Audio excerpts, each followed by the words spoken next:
नमस्कार दोस्तों, परम ज्ञान में आपका स्वागत है। और आज हम बात करने वाले हैं गुरु के ऊपर। गुरुर् ब्रह्मा गुरुर् विष्णु गुरुर्देवो महेश्वरा, गुरु साक्षात परब्रह्म तस्मै श्री गुरुमे नमः। तो आपको ये समझा ही होगा आज का विषय है गुरु के ऊपर। गुरु की जीवन में हमें क्यों आवश्यकता है, गुरु का रोल हमारे जीवन में क्या है, वो मिलने के बाद हमारा जीवन कैसे बदलता है। और ये सब कुछ हम जानेंगे मेरे एक्सपीरियंस से, क्योंकि मेरे कोई भी वीडियो स्क्रिप्टेड नहीं होते। और मेरा जो भी एक्सपीरियंस है उसके हिसाब से और बिना किसी पूर्व तैयारी के मैं बताने की कोशिश करता हूँ।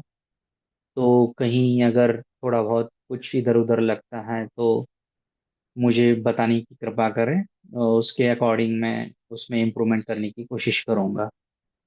तो आज का विषय है गुरु। गुरु का महत्व हमारे जीवन में, जैसे हिंदू मान्यता के अनुसार गुरु को बहुत ही महत्व दिया गया है। गुरु जो है ईश्वर से भी उन्हें ऊंचा कहा गया है। जैसे कबीर संत हुए, उन्होंने भी कहा है गुरु गोविंद दोनों खड़े काके लागो पाए, बलिहारी गुरु आपने गोविंद दियो बताए। तो कबीर जी कहते हैं कि गुरु और परमात्मा एक साथ मेरे सामने अगर प्रकट होंगे तो मैं पहले गुरु की चरण वंदना करूंगा, ना कि परमात्मा की। क्योंकि गुरु ने ही बताया है कि परमात्मा कौन है, और उन तक पहुंचने का रास्ता भी उन्होंने दिखाया। अगर गुरु जीवन में ना होंगे तो हमें परमात्मा तक कोई पहुंचा नहीं सकता। हम भटक भटक के वही मर जाएंगे। जिसको परमात्मा की और गुरु की प्यास होती है उन्हें ही परमात्मा मिलते हैं, उसके सिवा कोई चारा नहीं। हम अपने पुरुषार्थ से बस एक लेवल तक पहुंच सकते हैं, उसके बाद हमें गुरु की आवश्यकता होती है। ज्यादा से ज्यादा हम आत्मा का अनुभव कर सकते हैं कि मैं शरीर नहीं हूँ, मन नहीं भी हूँ, मैं बुद्धि भी नहीं हूँ और मैं अहंकार भी नहीं हूँ। यहाँ तक हम पहुंच सकते हैं। इसके बाद की यात्रा जो है वो गुरु के साथ होती है, ब्रह्म ज्ञान तक। और जब तक ब्रह्मा का ज्ञान नहीं होता ये यात्रा अधूरी होती है। कहीं भी हम फिर से माया की गिरफ्त में आ सकते हैं, फिर से गिर सकते हैं। इसीलिए पूर्ण ज्ञान होना आवश्यक है। और ये फर्स्ट स्टेप जो है वो आत्म साक्षात्कार की होती है। जब तक ये नहीं होता, आप जो है वो किसी भी कोड का डिकोडिंग नहीं कर सकते, और ना ही गीता को आप ठीक से समझ पाएंगे।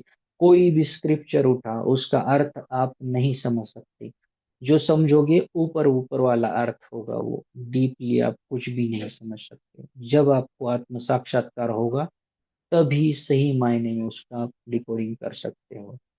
तो जीवन में गुरु की आवश्यकता इसीलिए है कि वो हमें फाइनल स्टेज तक पहुंचा सकते हैं। मेरे जीवन में भी अगर मैं देखता हूँ, मैं 10-15 साल से गुरु की तलाश कर रहा था, पर जब तक मैं पूरी तरह से तैयार नहीं हुआ मुझे गुरु नहीं मिले, और एकदम से भी नहीं मिले।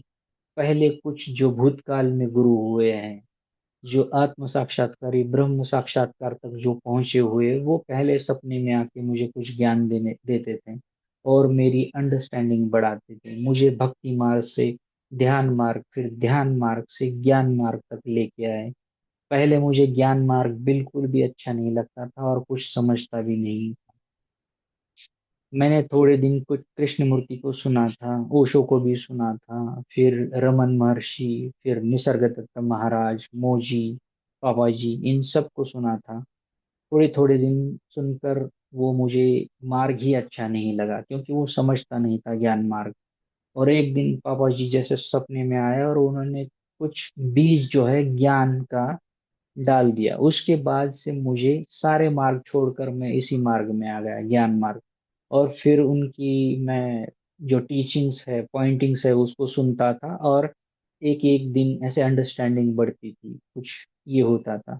तो फिर ये गुरु पहले सपने में आने लगे, फिर ध्यान की समाधि में आके आपको कुछ ज्ञान देते और आपकी अंडरस्टैंडिंग बढ़ाते हैं। एक एक स्टेज पर आपको लेके जाते हैं, आपके दोष आपको ही दिखाते हैं, और उससे रिमूव कैसे होना है ये भी आपको सिखाते हैं। और जैसे जैसे आपकी अंडरस्टैंडिंग पूरी तरह से बन जाती है तो साक्षात रूप में भी, फिजिकल रूप में भी आपको फिर गुरु मिल जाते हैं। और वो गुरु गुरु मिलने के बाद फिर वो बहुत दंड देते हैं आपको फिर अच्छे से, क्योंकि वो साक्षात गुरु ही आपकी अहंकार पे चोट कर सकते हैं। जो भूतकाल में हुए गुरु हैं उन्होंने सिर्फ अंडरस्टैंडिंग आपकी बढ़ाने में मदद की होती है, मगर ये साक्षात जो गुरु होते हैं वो हमेशा आपके अहंकार पर चोट करते हैं। आप कभी उनको आपका एक्सपीरियंस शेयर करते हो तो आप बोलते हैं ये कुछ नहीं है, कुछ ऐसा एक्सपीरियंस है, इसके आगे बढ़ो, इसको छोड़ दो। तो आपको हर बार निराशा होती है। कोई भी आपका एक्सपीरियंस शेयर करते तो वो बोलते हैं इसको छोड़ दो, उसको छोड़ दो। तो आपको कभी कभी गुस्सा भी आ सकता है, यार मेरे को तो इतने बड़े बड़े एक्सपीरियंस हो रहे हैं पर ये मेरे गुरु हैं, ये इसको छोड़ो उसको छोड़ो ऐसे बोल रहे हैं, क्योंकि वो आपको परम सत्य तक ले जाना चाहते हैं। क्योंकि इन चमत्कारों में और आप अगर उलझ के रह गए, छोटे मोटे चमत्कार जो है, भाव दृष्टि है, ये है वो है, तो इन सबको एकदम बेकार सी चीज मानते हैं और उसे छोड़ने के लिए बोलते हैं। कोई भी सिद्धि आपको ये मिलने नहीं देते हैं। आप कहीं आउट ऑफ बॉडी एक्सपीरियंस कर रहे हैं, कहीं चीजों को देख रहे हैं और आप उनको बता रहे हैं, एक्सपीरियंस बता रहे हैं, जैसे ही आप उन्हें एक्सपीरियंस बताते हो वो इसको लॉक कर देते हैं, फिर दोबारा वो एक्सपीरियंस ही नहीं होगा आपको। ऐसे करके करके आपको एक एक चीजें ये छुड़वाते हैं और आप जो होते हैं आपके अहंकार को चोट लगती है। उनका बस यही पर्पज होता है कि आपको अंतिम सत्य के दर्शन कराए और उसी में स्थित करा दे। इसीलिए जीवन में बहुत गुरु की आवश्यकता होती है, बिना गुरु ज्ञान नहीं मिलता, ये बताया है हमारे ग्रंथों में भी, स्क्रिप्चर में भी, कहीं भी। हिंदू धर्म में वैसे तो बहुत गुरु की आवश्यकता मानी जाती है। इसीलिए बिना गुरु के सही दिशा और दशा नहीं मिलती है। इसीलिए जीवन में हमारे कोई ना कोई गुरु होने चाहिए, और वो भी पहुंचे हुए। ऐसे वैसे भोंदू बाबा वगैरह उसके चक्कर में आप पड़ोगे तो फिर कुछ नहीं होगा, आपका शोषण करके आपको छोड़ देंगे। आप जब तक पूरी तरह से तैयार नहीं होते तब तक आपको वो प्रत्यक्ष गुरु नहीं मिलेंगे। जब तक आपकी अंडरस्टैंडिंग, आपकी कॉन्शियसनेस का जो लेवल है एक लेवल तक नहीं बढ़ता, तब तक आपके गुरु आपको मतलब नहीं मिलेंगे। क्योंकि आप अगर माया में ही फंसे हो, अभी आपके मन में द्वेष है, ईर्ष्या है, घृणा है, लोभ है, लालच है, तो आपको कैसे गुरु मिल सकते हैं? वैसे ही मिलेंगे जैसे ही आपकी क्वालिटी रहेंगी, वैसे ही टाइप के मिलेंगे। आपको थोड़ी ही कोई पहुंचे हुए महात्मा मिलेंगे। इसीलिए पहले आपको आपके ऊपर काम करना पड़ेगा, तभी आपको आगे जाके सच्चे वाले गुरु के दर्शन होंगे और आपको शिष्य के रूप में स्वीकार करेंगे। या फिर पहले तो बहुत डंडे मारेंगे, आपके दोषों को भगाएंगे, और जब शिष्य पूरी तरह से तैयार होता है तब जाके आपका स्वीकार करेंगे और आपको वो लास्ट स्टेज तक आपको ले जाएंगे, जो अंतिम सत्य है वो बताएंगे और उसी में आपको स्थित कर देंगे। तो लास्ट स्टेज होती है ब्रह्म ज्ञान की। जब ब्रह्म ज्ञान हो जाएगा, आप और परमात्मा एक ही हो जाएंगे, वहां तक आपको ले जाते हैं और फिर आपको अद्वैत के अनुभव में ही स्थापित कर देते हैं। तो इसीलिए जीवन में गुरु की बहुत आवश्यकता है। बिना गुरु के ज्ञान होना बहुत ही मुश्किल है। मैं ये नहीं कह रहा कि ये असंभव है, मगर बहुत ही मुश्किल है। क्योंकि बहुत से ऐसे देखा गया है कि बुद्ध के भी कोई गुरु नहीं थे, पहले छोटे मोटे गुरु थे, मगर उस काल के दौरान वो पहुंचे हुए उनको कोई महात्मा नहीं मिले, तो उनको अपना रास्ता खुद ही तय करना पड़ा और फिर वो वहां तक पहुंचे। मगर उनकी कॉन्शियसनेस का लेवल बहुत अलग तरह का था, इसीलिए वो अपने दम पर वहां पे पहुंच पाए। जैसे रमन महर्षि भी थे, वो भी 16 वर्ष की आयु में वो पहुंच गए थे। इसीलिए से इक्के दुक्के एग्जाम्पल हो सकते हैं, मगर जो हमारे जैसे सामान्य जीव रहते हैं उनके लिए तो गुरु की बहुत ही आवश्यकता होती है।